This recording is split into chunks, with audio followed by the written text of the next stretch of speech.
Everyone, and welcome to First Coast Living. I'm Casey DeSantis. Hello, fellow playoff winners. I'm Curtis Dvorak. That's right, Jaguars Brought out all the fun still stuff want to to know in the show. playoffs. That's right. Well, Speaking speaking of of the football. other, speaking of football, speaking of the other game, did you watch last night? I did. You did. And for those Georgia fans, you're probably not too happy waking up this morning, and that is because, as I'm sure you know, Bama is back on top. The Yep. Crimson Tide crowned national championships for the 5th time in 9 seasons after a wild 26-23 overtime win over the Bulldogs.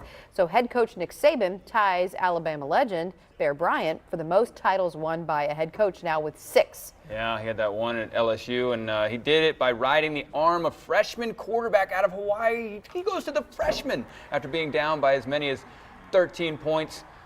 At half, Saban made a switch at quarterback in the third quarter. Tua Tagovailoa, yeah. You'll know his name soon. Led the way back through game winner in overtime, which happened to be a 41-yard touchdown to Devontae Smith. That's not the touchdown pass. No, that's not. right But there. that's a great view of a bar from last night freshman. up in Tuscaloosa. The bar's going nuts during that last play. 2nd and 26.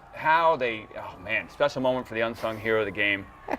It was, We're just peeping in their windows, aren't we? Oh, yeah. Just kind of watch it, but that was the scene from. And then we're talking about the big play at the end of the game, right? When they had the backup QB. Of course, I slept through all this, but then watch what was this. It? I'm sorry, it was 12-15, 12-30. Come on, do better, college football. Started at 8. I agree. But That there it was. play. That ended it all. And How do you let a guy get behind you? How do you let that guy get behind you? They played a cover 2 zone over top. He looked off the safety and then threw right to the wide open wide receiver. That's just. And the Bulldogs were looking good. Now, correct me if I'm wrong, because again, my bedtime's like 6. They were leading, They were right? Dominating the first half. Dominating. First half, right? Dominating, yeah. And Alabama's quarterback was struggling. So Saban, coach that he is, goes to the true freshman.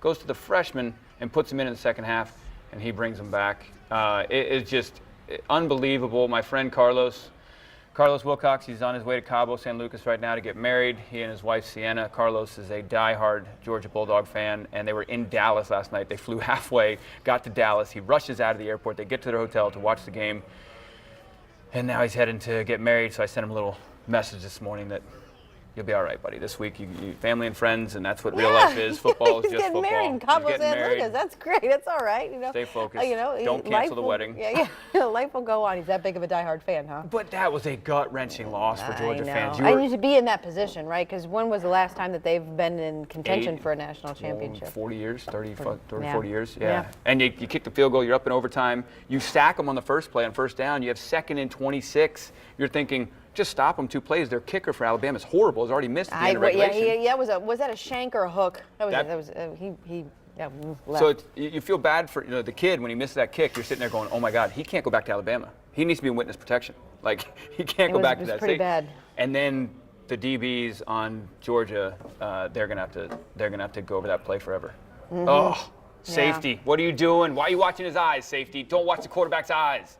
Cover your man. Oh, God. Okay. Well, there were some other celebrations that were going on. We alluded to it at the top of the show. So Alabama senior Bradley Bozeman, he proposed to his girlfriend on ESPN, and it looks like she said yes. So that was, I'm glad.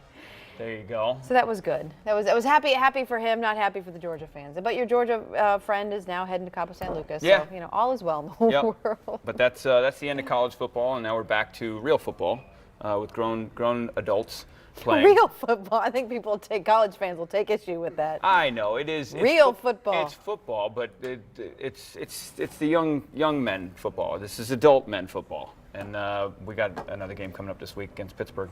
In case you didn't know. I had heard there was something going on involving the Jaguars. I just wasn't sure what it was. We'll have more about that as the week goes on. I'm sure we will. Pace yourselves, Jaguar fans. We will dominate our older brother again this Sunday. Anyway, it's back for another episode, the popular new show with Ellen DeGeneres. I watched it last week. It was awesome. Back tonight on NBC. Here's a preview of what's on tonight, including what she's dubbed blindfolded musical chairs, which was hilarious. All right. That was wonderful. We enjoyed that very much. Start dancing.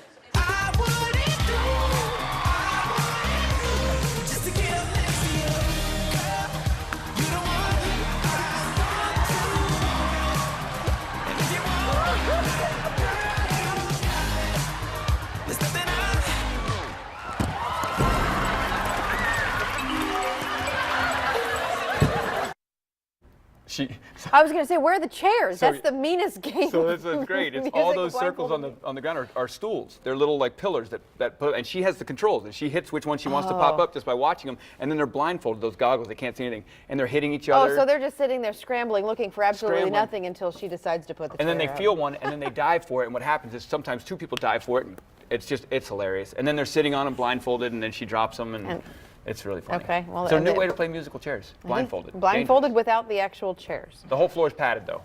Well, that's helpful. But you can watch Ellen right here on NBC starting at 8 p.m. tonight for Game of Games. And another show that I've been excited about. It's back. Jared and I will be texting each other for This Is Us. It's returning tonight on NBC. Get your tissues out. Here's a clip from tonight's episode. I cannot believe that I haven't talked to Kevin in over a month. We've never, ever gone this long without talking. Yeah, I know, babe. Disconnecting is kind of one of the key rules of rehab. Kev's in rehab. I let Kevin get sent to rehab. Technically, the judge at his DUI hearing let him get sent to rehab. But now is no time to be super literal, and I should know that. Sorry. Toby, such a good dude.